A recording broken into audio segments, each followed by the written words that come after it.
शर्जी, तुम अपने कमरे में जाओ।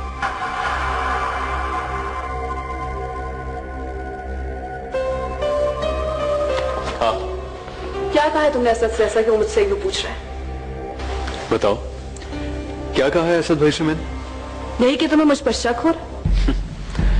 तो इसमें गलत क्या है? उसे ऑब्वियसली सच तो कड़वा ही लगता है।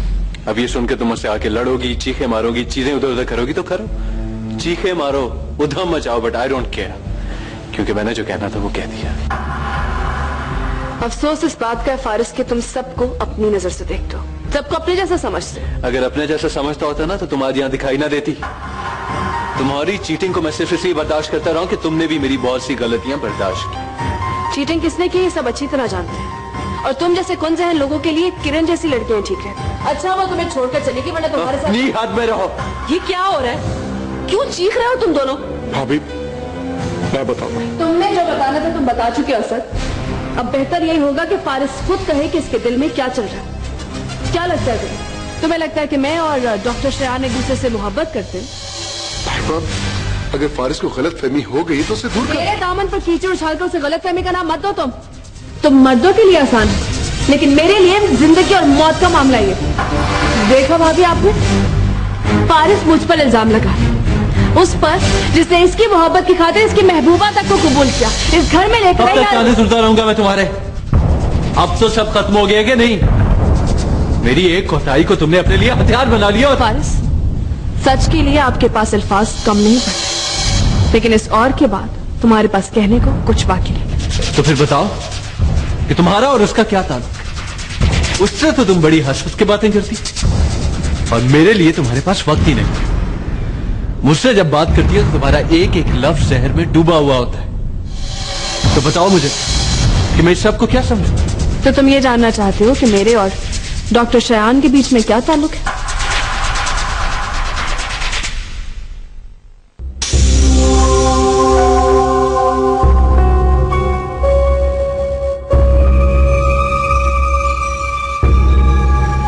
अब खामोश क्यों खड़े हो फारिस?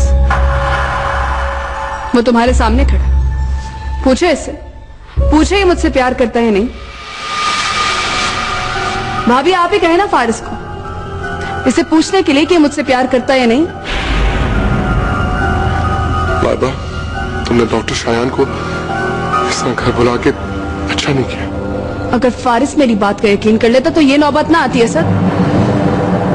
मैं समझ रहा हूँ, फारिस साहब के दिल में जो गलतफहमी पैदा हो रही है उसका जिम्मेदार मैं ही हूँ।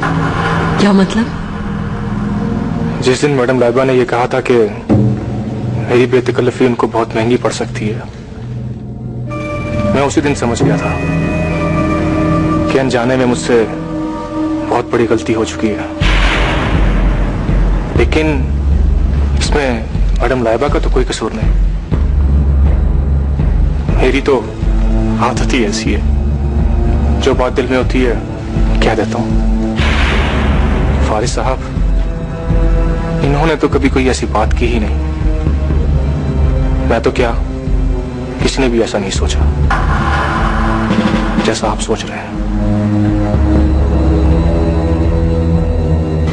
डॉक्टर शायान, आपका बहुत बहुत शुक्रिया। लेकिन मैं देख रहा हूं कि फारिस साहब तो यकीन ही नहीं कर रहे। नहीं, ऐसी तो कोई बात नहीं। ऐसी ही बात है भाभी, आपको फारिस के अंदाज से पता नहीं चल रहा। I am sorry doctor Shah, मुझे यूं आपको यहां बुलाना पड़ा, लेकिन शायद आपके आने का कोई फायदा नहीं हुआ। आप जा सकते हैं।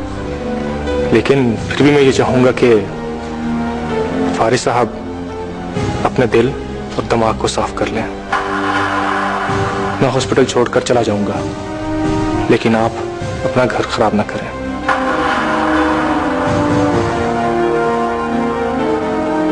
मैडम लाइबा एक अच्छी खातून है, इनके बारे में ऐसा मत सोचें।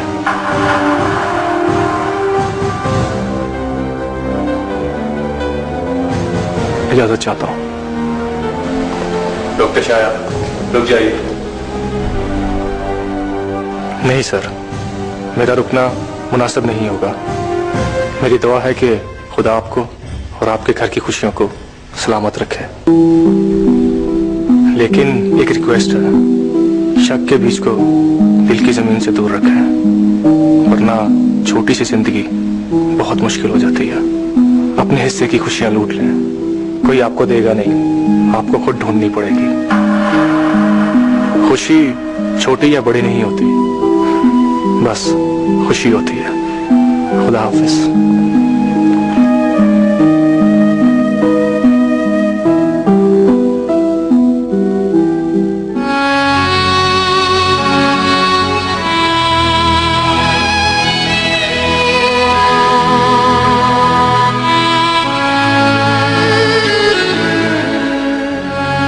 इन्होंने तो कभी